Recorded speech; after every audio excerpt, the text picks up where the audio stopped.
Au cœur de la dense forêt de Fontainebleau, en France, un groupe de bûcherons a mystérieusement disparu en 1995.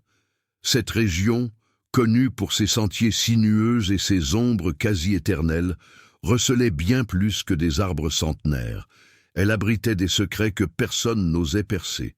Parmi les disparus figurait Marc Delacroix, le chef du groupe, un homme robuste et peu bavard, mais au regard perçant et calculateur. À ses côtés, Jean-Louis Mercier, lui, son partenaire de confiance, et 5 autres travailleurs expérimentés ont disparu sans laisser de traces, malgré des recherches exhaustives menées par les autorités locales. Le premier signe que quelque chose clochait apparut le matin du 12 septembre 1995. Marc, connu pour sa ponctualité et ses habitudes, ne se présenta pas au point de rendez-vous.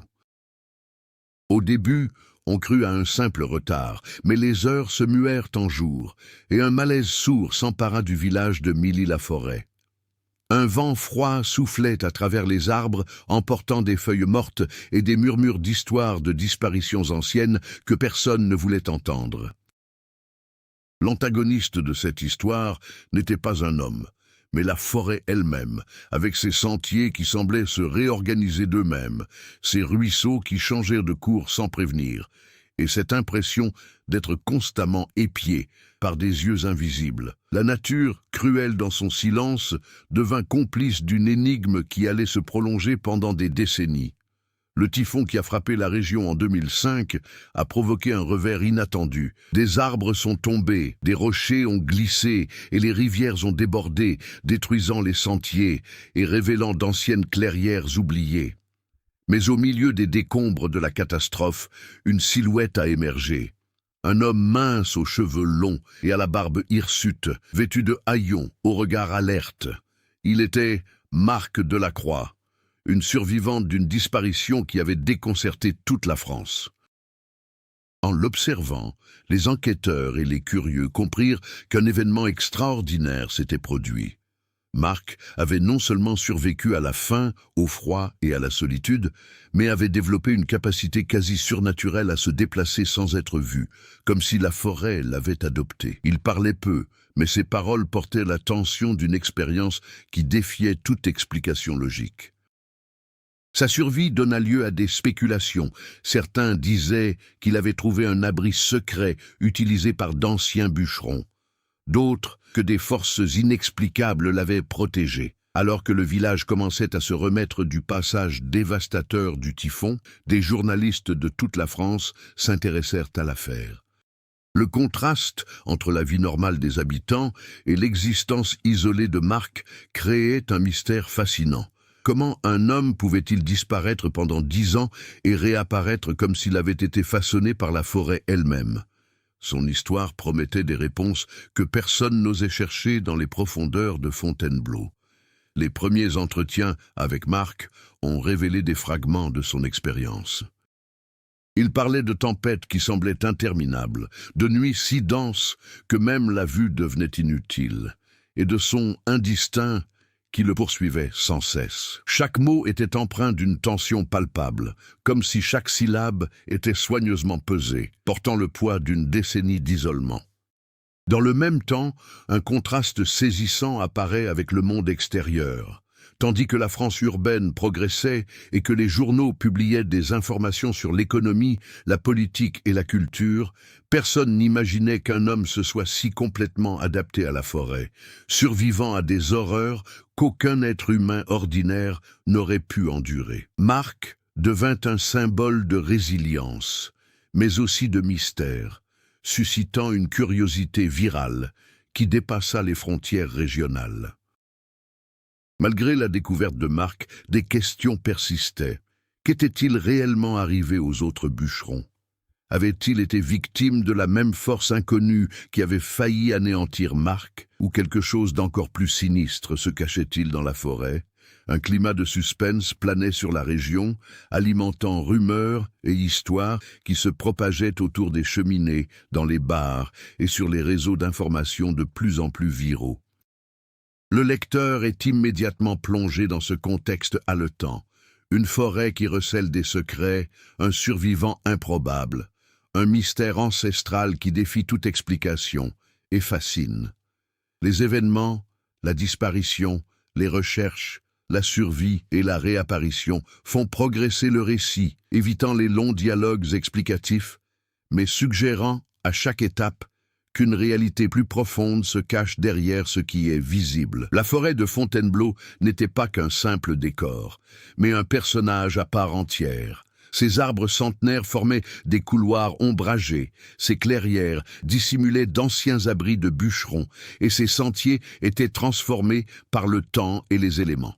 Marque de la croix, chaque branche, chaque ruisseau, chaque pierre avait une signification, une carte silencieuse qui guidait sa survie. La forêt façonnait son corps, son esprit et même sa perception de la réalité. Il connaissait chaque racine apparente, chaque trou de renard, chaque ombre qui pouvait annoncer un danger. L'antagoniste humain était toujours présent, quoique de manière indirecte. La curiosité et la cupidité des habitants de la ville voisine. Journalistes, explorateurs et chasseurs de mystères affluaient dans la région, espérant y trouver quelque chose d'extraordinaire, ou exploiter Marc à leur profit. Le contact avec le monde extérieur engendrait des tensions. Marc, autrefois habitué à coopérer avec les autres bûcherons, se retrouvait désormais contraint de protéger son territoire et sa santé mentale, évitant tout contact susceptible de briser la fragile harmonie qu'il avait instaurée avec la forêt. Des personnages secondaires ont commencé à apparaître dans le récit, ajoutant ainsi de la profondeur à l'intrigue.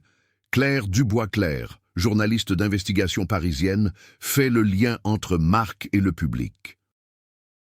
Déterminée, intuitive et sensible au danger, elle comprend qu'il ne s'agit pas simplement d'une histoire de survie, mais d'une énigme aux implications psychologiques et historiques.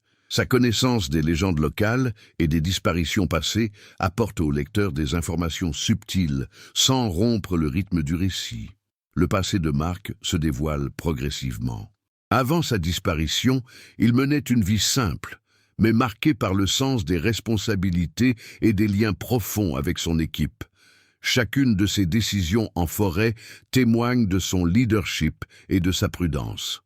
Son expérience de la survie, de la pêche, de la chasse et de l'orientation en milieu naturel est décrite avec fluidité, sans longs monologues explicatifs. Ses actions, allumer des feux, construire des abris de fortune, affronter les tempêtes, révèlent son savoir-faire et son instinct, tout en suggérant les épreuves qu'il a traversées durant sa décennie d'isolement. La culture française est également explorée de manière subtile mais significative. Des références à des sentiers historiques, à des légendes locales de disparition et à des phénomènes météorologiques extrêmes dans la région contextualisent l'intrigue. Marc découvre des vestiges d'anciens bâtiments, tels que de petites cabanes de chasseurs du XIXe siècle, et des manuscrits anciens relatant de mystérieuses disparitions, intensifiant le suspense et reliant le présent à l'histoire de la forêt. Ces éléments culturels et historiques enrichissent non seulement l'intrigue, mais influencent aussi directement les décisions et les perceptions des personnages. Outre Marc et Claire, d'autres personnages secondaires apparaissent. Lucien, un bûcheron retraité qui fournit des informations fragmentaires sur le passé de la forêt. Isabelle, fille d'un des disparus, qui espère que Marc détient la clé pour découvrir le sort de son père. Et Henrien, fonctionnaire local sceptique, qui équilibre le récit entre réalisme et mystère, apporte une profondeur supplémentaire à l'histoire sans en diluer l'intérêt central. Chacun des personnages possède des motivations claires et des parcours distincts, contribuant ainsi à la richesse du récit sans le disperser. La forêt, cependant, conserve toute sa place prépondérante. Orages soudains, sentiers effacés par les pluies torrentielles et sentiment constant d'être observé instaurent une tension permanente. Le récit alterne action, description et brèves interactions entre les personnages, permettant au lecteur de ressentir à la fois la grandeur de la nature et la vulnérabilité humaine face à elle. Marc et Claire, noue une relation fondée sur une confiance progressive. Respectueuse de son espace personnel, elle évite les questions directes sur les horreurs passées, permettant ainsi au lecteur de découvrir Mark au fil de ses choix et de ses adaptations. Cette interaction met en lumière les contrastes entre l'isolement total et la société urbaine, entre la profondeur des émotions et l'instinct de survie. Ce chapitre distille également des indices subtils sur le sort des autres bûcherons.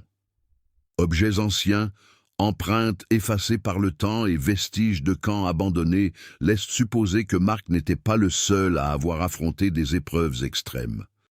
Mais ces informations restent fragmentaires, entretenant le suspense et incitant le lecteur à poursuivre sa lecture, dans l'attente de révélations futures.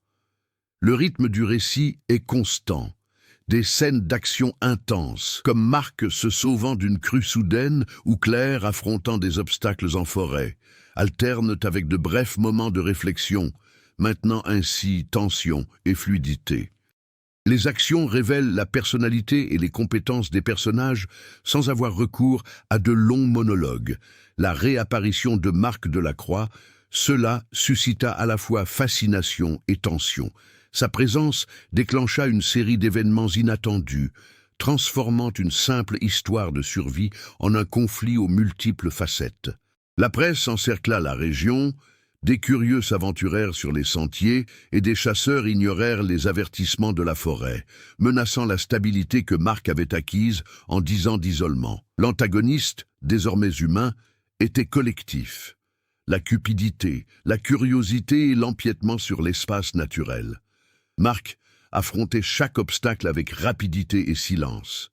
Il utilisait des signaux qu'il avait appris à interpréter, feuilles mortes, pierres déplacées, marques subtiles sur les arbres, pour se déplacer sans être vu. Mais la pression croissante du monde extérieur commençait à mettre ses limites à l'épreuve. La forêt qu'il avait protégée pendant 10 ans devenait paradoxalement un lieu de tension, car chaque visiteur involontaire pouvait avoir de graves conséquences. À ce propos, Claire Dubois, elle, était tiraillée entre révéler l'histoire au public et protéger Marc. La pression du journalisme moderne, avide de sensationnalisme, engendrait un conflit éthique. Chacune de ces décisions soulevait de nouveaux dilemmes. Publier des détails sur la cachette de Marc mettait sa sécurité en danger, mais garder le secret remettait en cause son intégrité professionnelle. Ce conflit éthique se mêlait au mystère de la forêt, rendant le récit plus complexe et plus poignant. Les tensions s'exacerbent avec l'arrivée d'un groupe d'explorateurs persuadés que Marc cache un secret concernant la disparition des autres bûcherons.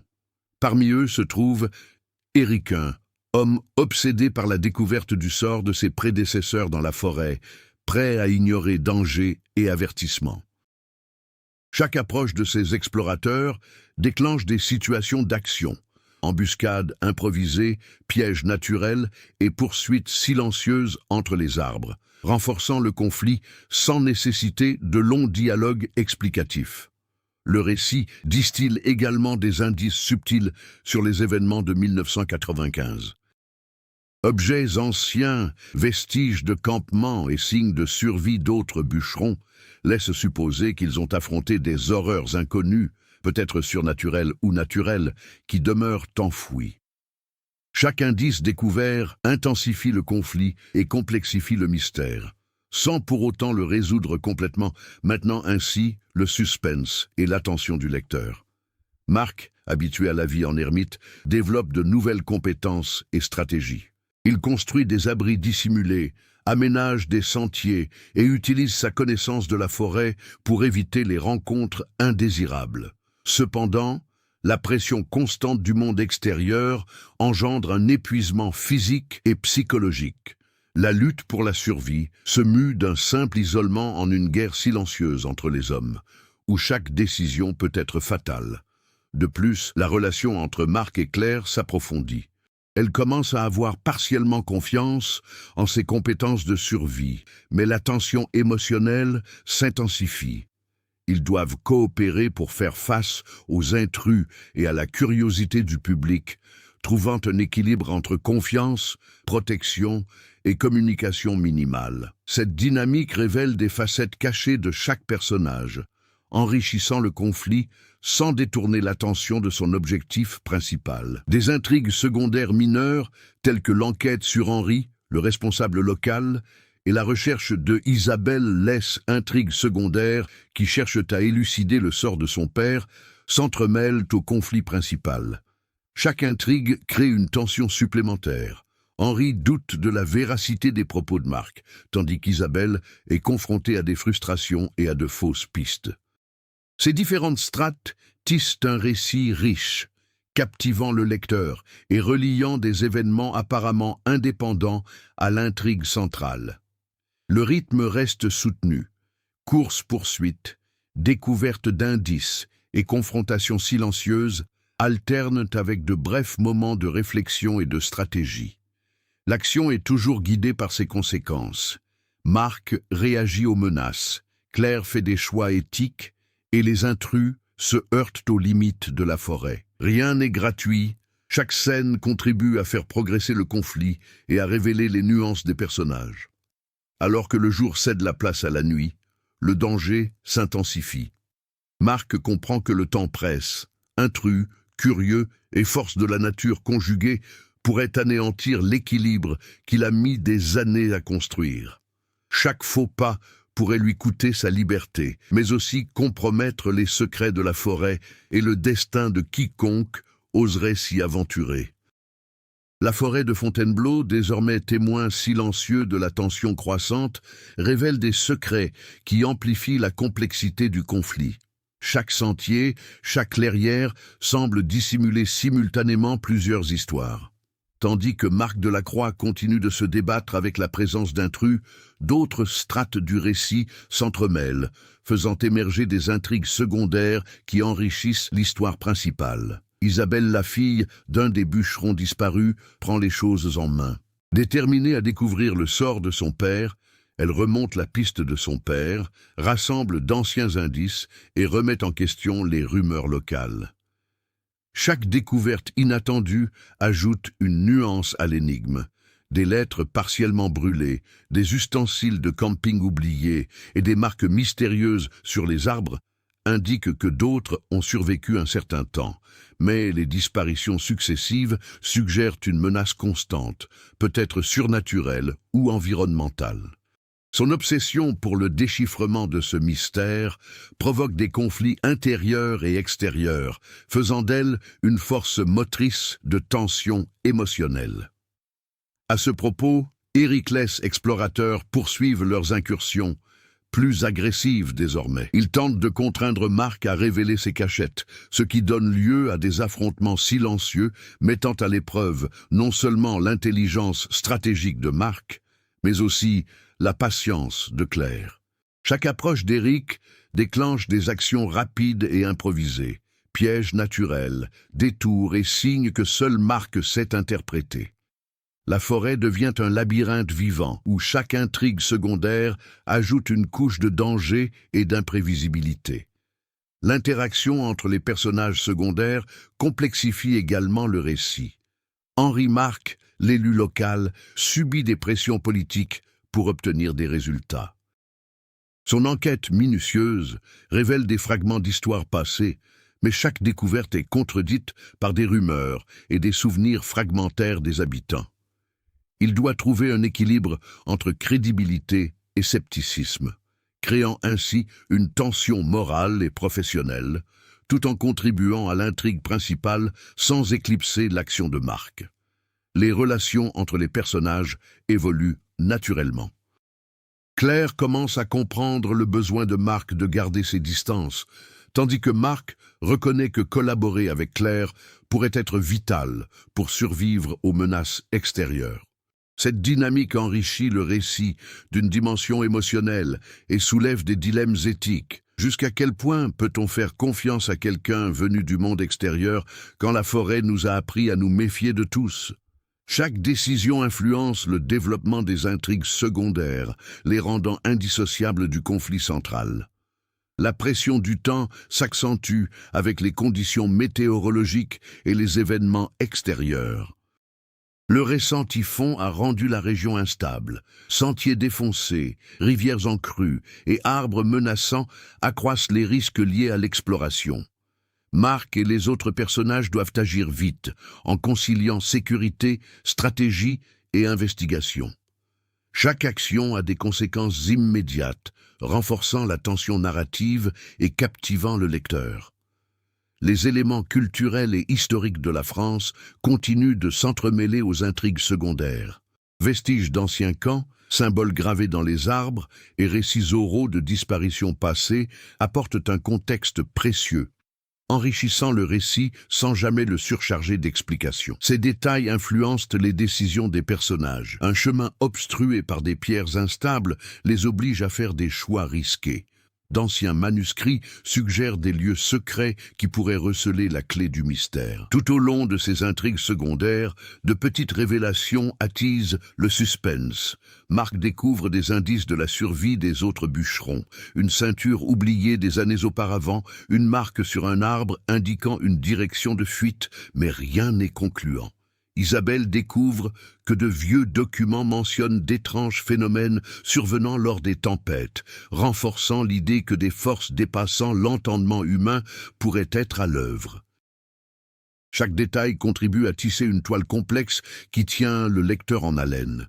L'alternance des scènes est stratégique, des moments d'action intenses, confrontations avec des intrus, embuscades silencieuses et évasions improvisées, alternent avec des découvertes subtiles et des interactions émotionnelles entre les personnages. Chaque scène enrichit le récit sans en diluer l'essence. La tension est maintenue par des conséquences réelles. Un faux pas peut entraîner des blessures graves, la perte de preuves ou la rupture d'alliances fragiles. À la fin de ce chapitre, l'histoire trouve son équilibre. Le lecteur comprend que chaque personnage, chaque intrigue secondaire et chaque découverte sont liées au mystère principal. Les relations humaines, l'environnement hostile et les éléments historiques s'entremêlent, tissant une toile complexe qui prépare le terrain pour tournant où le récit prendra un tournant dramatique qui changera tout. La forêt de Fontainebleau, qui jusque-là lui avait servi de refuge et de labyrinthe, devient le théâtre d'un événement qui bouleverse le récit. Une tempête soudaine, vestige des typhons qui avaient ravagé la région, provoque des glissements de terrain et des inondations inattendues. Mark, qui avait toujours fait confiance à son intuition du terrain, comprend que quelque chose a changé. Les sentiers autrefois familiers sont devenus de dangereux pièges et les anciens panneaux indicateurs de sécurité sont complètement déformés. C'est dans ce contexte que se produit le rebondissement central. Mark découvre, caché sous une vieille cabane partiellement détruite par le typhon, un journal intime appartenant à l'un des bûcherons disparus. Jean-Louis Mercier, le journal révèle que les disparitions de 1995 n'étaient pas de simples accidents naturels. Il s'agissait d'une série d'événements délibérément dissimulés, impliquant des secrets concernant des expériences forestières menées par une organisation inconnue. Cela bouleverse la perspective de Mark et le récit. Le danger ne réside plus seulement dans la forêt ou les éléments, mais aussi dans les agissements humains aux motivations cachées et potentiellement mortelles. Dans le même temps, la présence de Eric, la situation avec les explorateurs devient de plus en plus menaçante. Ils comprennent que Mark détient des informations cruciales et décident de se les procurer à tout prix. Une confrontation inévitable a lieu dans une clairière partiellement effondrée. Mark utilise sa connaissance de la forêt pour créer des détours, des pièges naturels et des diversions, démontrant ainsi son évolution et sa capacité d'adaptation. La tension de la scène tient le lecteur en haleine, alternant action physique et suspense psychologique. Claire, qui jusqu'alors avait joué le rôle d'intermédiaire éthique et émotionnel, prend conscience de l'ampleur de la menace. Elle comprend que l'enjeu n'est plus seulement la survie, mais la révélation de secrets capables de briser des réputations et de bouleverser des vies. Sa position devient cruciale. Elle doit protéger Mark et simultanément décider comment gérer des informations potentiellement explosives qui pourraient provoquer un soulèvement national. Cette responsabilité exacerbe le conflit intérieur et ajoute une dimension émotionnelle intense à ce moment charnière. Confronté aux preuves du passé et à la pression des envahisseurs, Mark opère une transformation visible. Auparavant isolé et sur la défensive, il allie désormais prudence et assurance, faisant preuve de leadership stratégique et de courage face aux menaces humaines et naturelles. Chaque décision prise à ce moment précis façonne son évolution personnelle, soulignant la maturité et l'adaptabilité acquises au cours de ces 10 années. La révélation concernant l'organisation et les expériences crée de multiples fils narratifs de suspense. Le lecteur comprend désormais que les disparitions de 1995 s'inscrivaient dans un plan plus vaste, et que Mark a non seulement survécu aux intempéries, mais est aussi devenu, malgré lui, le gardien de dangereux secrets. La complexité s'accroît à mesure que des intrigues secondaires précédemment établies, Isabelle en quête de réponse, Henri vérifiant la véracité des déclarations, Claire gérant la couverture médiatique, convergent vers ce point crucial. Alors que la clairière se transforme en un champ de tension extrême, Mark est confronté à des dilemmes qui exigent une action immédiate. Protéger le journal, échapper aux embuscades et assurer la sécurité de Claire et Isabelle. Chaque mouvement est calculé, mais l'imprévu survient. Une crue partielle détruit un passage sûr, obligeant Mark à improviser rapidement. Cette séquence démontre non seulement son habileté physique, mais aussi sa capacité d'adaptation émotionnelle et stratégique, renforçant l'imprévisibilité du récit. Les tensions s'exacerbent avec la révélation que d'autres survivants des créatures, jusqu'alors inconnues et cachées, pourraient encore exister dans la forêt. Les indices qu'elles ont laissés, petites marques, signes discrets, objets dissimulés, indiquent que le passé de 1995 continue d'influencer le présent. Cette possibilité étoffe le mystère et prépare le terrain pour des conséquences futures. Maintenant, le lecteur en haleine est avide de réponses. Le récit conserve un rythme soutenu, alternant action intense, suspense psychologique et petites révélations historiques. Chaque élément, catastrophe naturelle, empiètement humain et découverte documentaire, s'entremêlent pour créer un rebondissement à la fois plausible et surprenant qui transforme le cours de l'histoire. Le lecteur comprend alors que la survie de Mark n'est que la partie émergée de l'iceberg. La véritable énigme réside dans les forces humaines, les secrets et la relation complexe entre l'homme et la nature. Le tournant survient lorsque Mark décide de suivre des indices nouvellement découverts qui pourraient le mener non seulement à la vérité sur les personnes disparues, mais aussi à une révélation qui changera tout. La forêt recèle un secret plus grand qu'il ne l'avait jamais imaginé, et sa vie, ainsi que celle de Claire et d'Isabelle, dépendent de la ruse, du courage et de l'instinct qu'il a développé au cours d'années d'isolement. Le tournant décisif plongea la forêt de Fontainebleau dans une tension extrême, et ses effets se propagèrent rapidement parmi les personnages et dans l'environnement. Marc Delacroix, désormais conscient de l'ampleur du secret qu'il a découvert, doit en gérer les conséquences immédiates, protéger le journal de Jean-Louis, mais aussi veiller à ce que Claire et Isabelle sortent indemnes du chaos qui s'en est suivi. Chaque décision a des répercussions directes, reflet du poids d'années d'isolement dans un monde qui ignore tout de la forêt et de ses lois. Les actions de Marc témoignent d'une profonde maturité.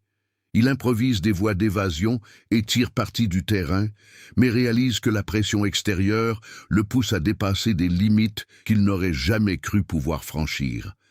La présence d'Éric et des explorateurs n'est plus simplement gênante, elle est devenue mortelle. Le moindre faux pas pourrait entraîner des blessures graves ou la perte d'éléments de preuves cruciaux concernant les disparitions de 1995. La forêt, jadis son refuge, est à présent à la fois alliée et menace, exigeant une attention constante et des décisions rapides. Claire, observant le comportement de Marc, perçoit sa transformation. Elle devient un pilier stratégique et émotionnel, contribuant à coordonner les mouvements et à maintenir l'attention sur les informations essentielles. Sa relation avec Marc évolue, fondée sur la confiance et le respect mutuel, et non plus uniquement sur la curiosité journalistique. Cette interaction illustre comment la pression des événements extrêmes peut renforcer les liens humains et créer des alliances inattendues. Animée par l'espoir de découvrir le sort de son père, Isabelle est confrontée à des frustrations et des surprises constantes. La découverte d'objets anciens, de signes de survie et de documents perdus révèle des fragments d'histoire personnelle qui s'entremêlent au mystère central. Chaque indice trouvé modifie ses attentes et ses décisions, la rendant active dans la résolution du conflit, mais aussi vulnérable aux forces humaines et naturelles qui menacent le groupe. Les conséquences affectent également la communauté locale et les autorités. Henri l'officier sceptique, confronté à des pressions politiques et médiatiques, tente de vérifier les dires de Marc. Il découvre que les récits officiels des disparitions passées ont été minimisés ou déformés, ce qui renforce le sentiment de mystère et d'injustice. Sa réaction met en lumière le conflit entre la bureaucratie et la réalité, conférant ainsi une dimension sociale et éthique au récit. La tension monte à mesure que les confrontations s'intensifient. Des intrus se rapprochent de l'abri de Marc et des événements naturels, glissements de terrain, chutes d'arbres et averses soudaines créent des obstacles imprévus. Chaque action a des conséquences directes. Une décision défensive de Marc empêche les explorateurs de trouver des indices cruciaux, mais oblige Claire à prendre des risques physiques. Isabelle découvre des preuves qui modifient la perception de la disparition de son père, mais cela attire une attention indésirable. De plus, les répercussions émotionnelles sont intenses. Marc ressent le poids de ses choix. Protéger de vieux secrets signifie s'isoler du monde, tandis que révéler des informations pourrait mettre des vies en danger. Claire et Isabelle sont elles aussi confrontées à des dilemmes éthiques et émotionnels, tiraillées entre curiosité, survie et moralité. L'interaction entre ces conflits internes et externes tisse un récit dense, démontrant que chaque décision humaine a de multiples conséquences. L'environnement naturel réagit aux actions humaines. Le typhon a fragilisé le terrain et de légères modifications des sentiers peuvent transformer un chemin sûr en un piège mortel. Marc doit constamment adapter ses stratégies, ce qui renforce l'imprévisibilité du récit et maintient un suspense permanent. La forêt n'est pas qu'un décor, mais un protagoniste silencieux qui influence directement le cours des événements. Les intrigues secondaires introduites précédemment, la quête d'Isabelle, l'enquête d'Henri, l'ambition d'Éric, commencent à converger. Chaque fil narratif, auparavant distinct, influe désormais sur le dénouement. Les personnages prennent conscience de l'interdépendance de leurs choix individuels et du fait que des actions isolées peuvent avoir des conséquences qui se répercutent sur tous. Cette convergence accroît la complexité du récit et prépare le terrain pour le dépassement des obstacles et l'épanouissement qui suivront. Le lecteur perçoit que la tension n'est pas seulement physique, mais aussi psychologique et éthique. La survie repose sur la stratégie, l'habileté et le discernement moral. Chaque personnage réagit de manière cohérente aux pressions extérieures et intérieures, et le rythme narratif maintient une alternance équilibrée entre actions intenses et brefs moments de réflexion, sans jamais perdre de vue le conflit central. Alors que les conséquences de ce point de bascule se font encore sentir, Marc Delacroix-Hille comprend que survivre dans la forêt et protéger les secrets qu'il a découverts exigera bien plus que des compétences physiques.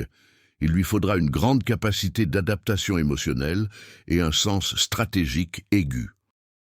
Pendant des années d'isolement, il n'a compté que sur lui-même, mais à présent, il doit collaborer avec Claire et Isabelle pour affronter les menaces extérieures et naturelles qu'il ne peut maîtriser seul. C'est la première véritable épreuve de sa croissance personnelle. Marc commence à développer des méthodes de communication plus efficaces avec Claire, créant des signaux discrets et des itinéraires sûrs pour se déplacer rapidement. Il apprend à faire partiellement confiance à ses alliés humains, chose impensable auparavant, car la méfiance l'avait guidé pendant une décennie. Chacun de ses choix témoigne de sa maturité.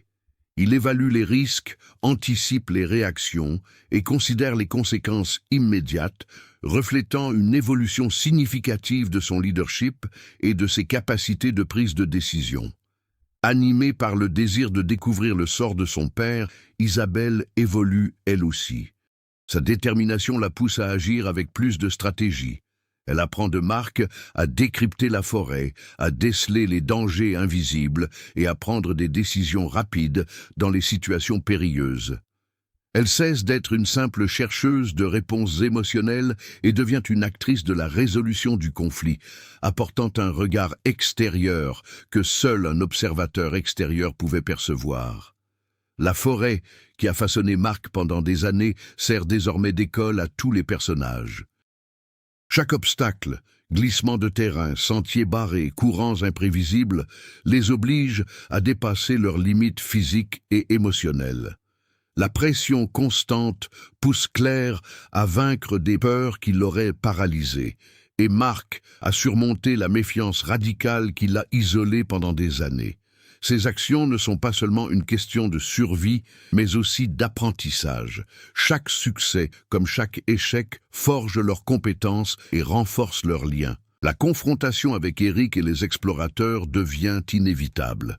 Marc, Claire et Isabelle doivent allier stratégie, force et ruse. Ils créent des pièges improvisés, des voies d'évacuation et des diversions qui témoignent de leur connaissance de la forêt et de la confiance qu'ils ont su instaurer. Cette collaboration symbolise le triomphe sur l'adversité. Marc n'est plus un homme isolé, mais un leader capable de mobiliser les ressources humaines et environnementales pour relever des défis complexes.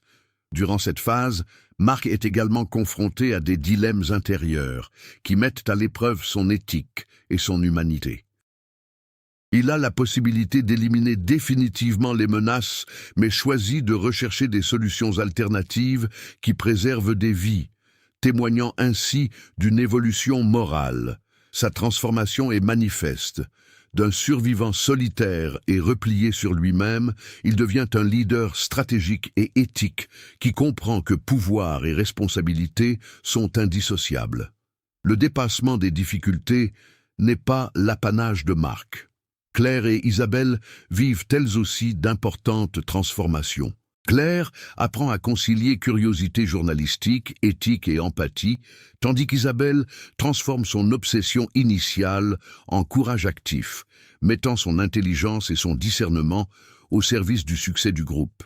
Leur interaction démontre que la croissance et le dépassement des obstacles se produisent souvent au sein d'un réseau, chaque personnage influençant l'évolution des autres. La tension inhérente à la forêt sert de catalyseur à l'apprentissage. Chaque défi naturel auquel ils sont confrontés, arbres tombés, inondations, sentiers dissimulés, n'est pas seulement un obstacle, mais une occasion de faire preuve de résilience et d'adaptabilité. Le lecteur suit un cycle d'action, de conséquences et d'apprentissage, où chaque victoire conforte l'évolution des personnages et chaque revers apporte de nouvelles leçons stratégiques et émotionnelles. Le point culminant de cette phase prépare également le terrain pour le dénouement. Marc, désormais plus sûr de lui et de ses décisions, mène le groupe dans une mission cruciale, découvrir le sort des autres bûcherons et protéger les secrets de la forêt de ceux qui pourraient les exploiter. L'évolution personnelle de chaque personnage est directement liée au succès de cette mission. Sans cette évolution, les défis finaux seraient impossibles à relever. À la fin de cette étape, le lecteur perçoit clairement la transformation. Marc n'est plus seulement le mystérieux survivant de la forêt. Il est devenu un protecteur, un stratège et un chef, capable d'affronter les dangers humains et naturels. Claire et Isabelle, quant à elles, gagnent en maturité émotionnelle et stratégique et deviennent des actrices clés dans la résolution du conflit. Jusqu'ici, l'histoire maintient le suspense, la tension et l'imprévisibilité, mais avec des personnages visiblement plus forts, préparés à l'affrontement final. Après avoir surmonté leurs difficultés, Marc, Claire et Isabelle peaufinent leur stratégie pour affronter l'ultime obstacle. La forêt, jadis un refuge, devient un terrain de tension extrême.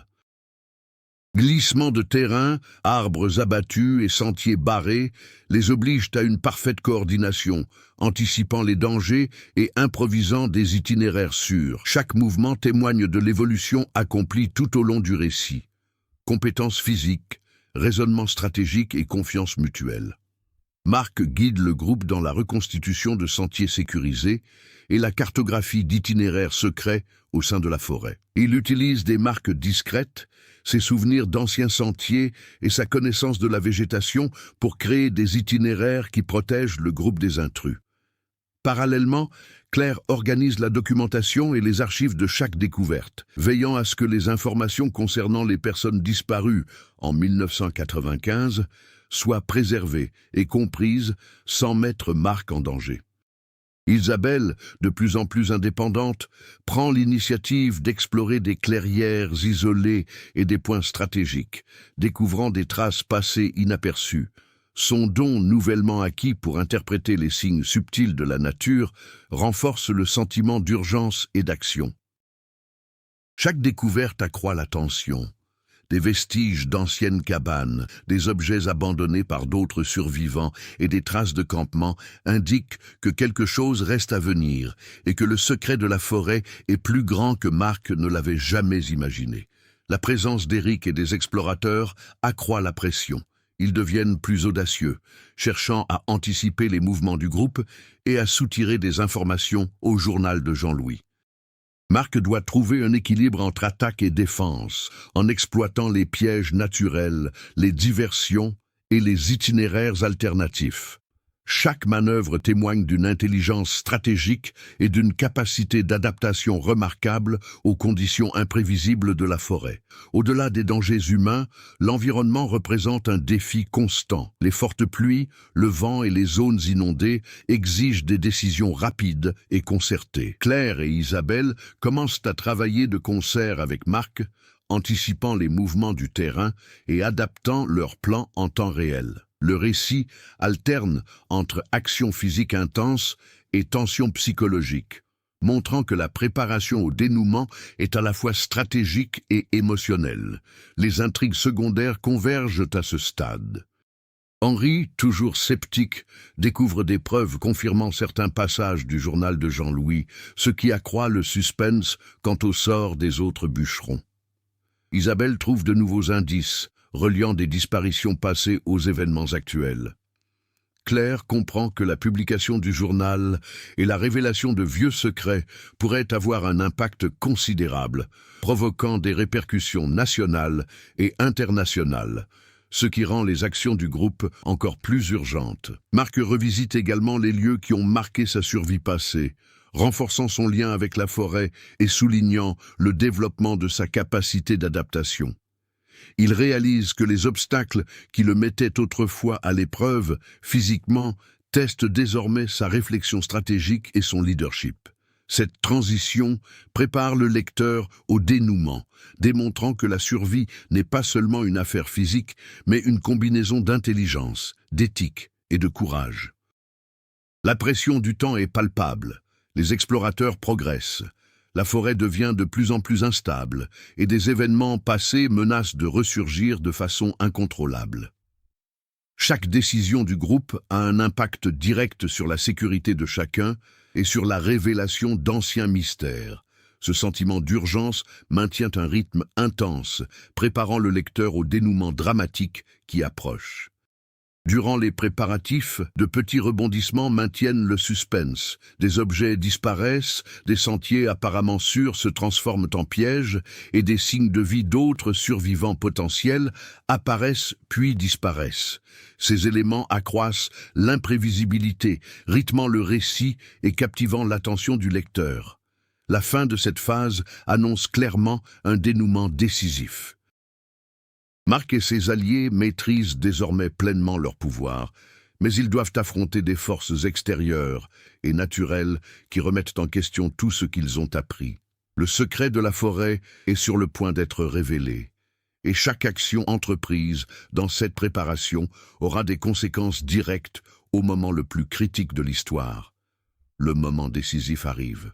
La forêt de Fontainebleau, témoin silencieux de décennies de mystère, devient le théâtre d'une confrontation qui scellera le destin de Marc, Claire, Isabelle et les secrets de 1995. Le récent typhon a rendu le terrain instable, les sentiers détruits et les clairières partiellement submergées, créant une atmosphère de tension extrême où chaque pas pourrait être fatal. Éric et les explorateurs atteignent enfin l'endroit où Marc conserve le journal de Jean-Louis. Progressant avec prudence, ils sont surpris par les pièges naturels et les détours stratégiques imaginés par Marc. Arbres tombés et cours d'eau servent à créer des barrières temporaires, tandis que Marc guide Claire et Isabelle par des passages secrets, démontrant ainsi son évolution en matière de stratégie et de leadership.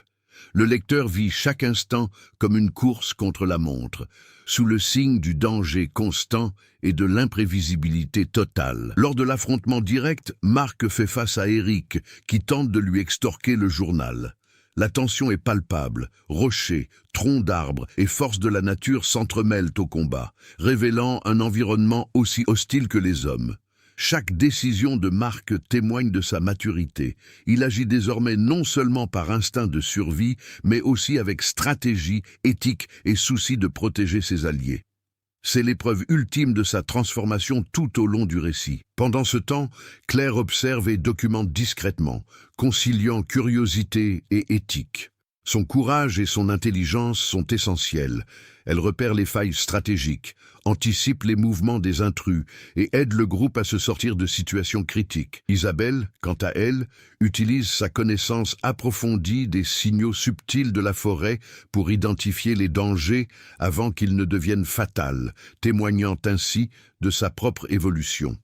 Le point culminant de la situation est atteint lorsqu'une crue éclair, provoquée par le typhon, menace d'engloutir la clairière. C'est une épreuve simultanée d'habileté, de courage et de rapidité.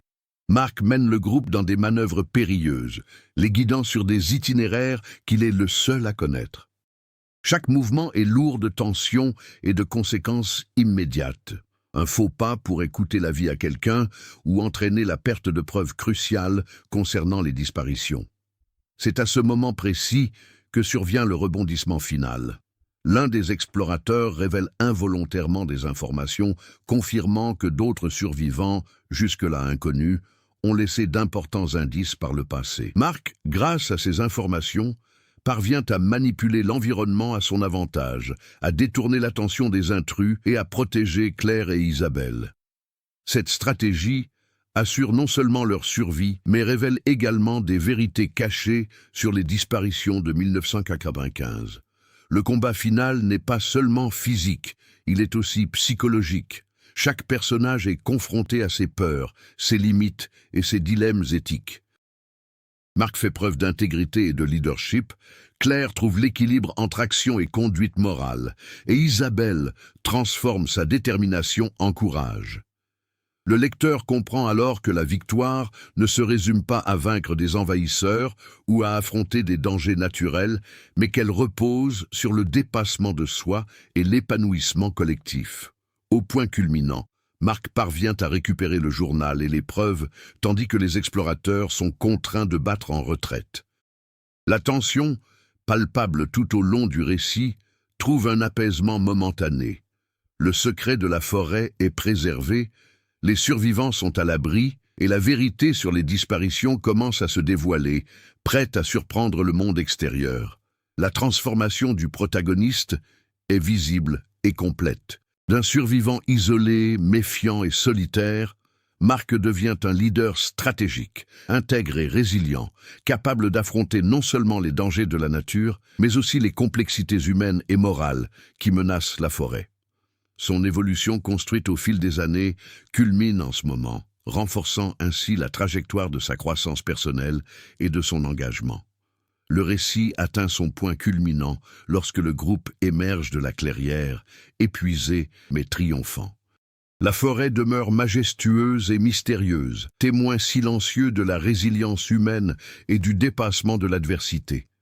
Le lecteur reste avec un sentiment de tension apaisé, mais toujours intrigué par les secrets que recèle la forêt et qui peut-être seront révélés à l'avenir. Après un dénouement intense, la forêt de Fontainebleau retrouve son calme, mais les conséquences des événements récents se font encore sentir chez tous ceux qui y ont participé.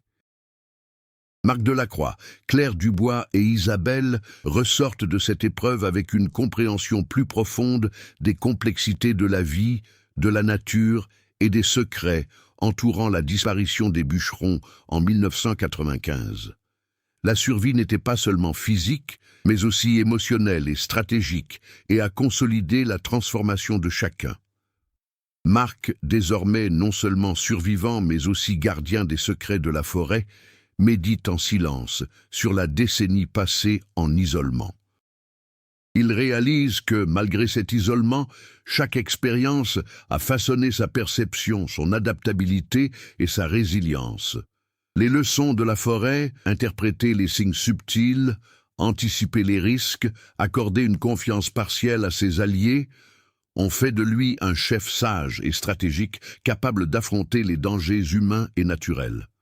Claire, quant à elle, trouve un équilibre entre déontologie journalistique et action concrète. Son expérience avec Marc et Isabelle conforte sa conviction que la vérité n'est pas toujours simple et que révéler des secrets peut avoir de profondes conséquences. Elle devient un trait d'union entre le monde extérieur et les mystères de la forêt, capable de protéger les personnes concernées tout en partageant l'information de manière responsable. Isabelle trouve enfin un apaisement. La découverte d'indices concernant son père et d'autres bûcherons disparus lui apporte des réponses qui lui semblaient auparavant impossibles. Parallèlement, elle comprend que le courage et la détermination sont aussi essentiels que la recherche de réponses. Son parcours d'obsessionnel devient conscient et stratégique, témoignant d'une maturité émotionnelle et d'une évolution personnelle. L'antagonisme humain et les dangers naturels, bien que non totalement éliminés, sont désormais gérables. Eric et les explorateurs battent en retraite, conscients de leur impuissance face à la forêt et au mouvement de ceux qui la connaissent intimement. La victoire de Marc ne se limite pas à eux. Elle s'étend aux forces qui menaçaient de révéler de dangereux secrets ou de semer la destruction. La justice, subtile mais efficace, reflète l'équilibre entre l'action et sa conséquence. Le journal de Jean-Louis Mercier et d'autres indices recueillis par Marc et Claire commencent à dévoiler un récit plus complet des disparitions de 1995. Des fragments d'expérience, des indices de survie et des signes laissés par les autres bûcherons s'entremêlent, permettant de comprendre l'histoire d'une manière à la fois surprenante et satisfaisante. Le lecteur entrevoit chaque détail révélé, ce qui contribue à la résolution du mystère, de façon convaincante et cohérente avec les événements précédents. La forêt demeure vivante et imprévisible, mais Marc a appris à respecter sa puissance, la transformant d'ennemi en allié. Chaque personnage comprend que survivre ne se résume pas à échapper aux dangers immédiats. Il s'agit de s'adapter, d'apprendre et de protéger ce qui a de la valeur. La conclusion met l'accent sur l'action et ses conséquences, en se concentrant sur les décisions prises tout au long du récit et en évitant les longues réflexions ou les répétitions de dialogue. Les relations entre les protagonistes se renforcent. Marc fait confiance à Claire et Isabelle non seulement comme alliés, mais aussi comme partenaires stratégiques. Claire préserve son intégrité tout en partageant les informations de manière éthique, et Isabelle transforme la douleur de la perte en motivation et en action réfléchie. Cette interaction confirme l'idée que, même après des décennies d'isolement et de mystère, la collaboration et la confiance peuvent engendrer des solutions et un épanouissement personnel. Les éléments culturels et historiques de la France, tels que la géographie de la forêt, les anciens sentiers et les références à des disparitions passées, s'intègrent naturellement à la conclusion. Ils contextualisent le récit, renforcent le suspense et lui confère de la profondeur, démontrant ainsi que l'environnement influence non seulement les actions, mais aussi les décisions et leurs conséquences. Au final, le récit laisse au lecteur un sentiment d'accomplissement et de surprise. D'anciens secrets ont été révélés, des dangers surmontés, et les personnages ont mûri face à des épreuves extrêmes. Parallèlement, la forêt conserve son mystère, suggérant l'émergence de nouvelles histoires, sans pour autant laisser de questions en suspens qui nuiraient à la cohérence narrative.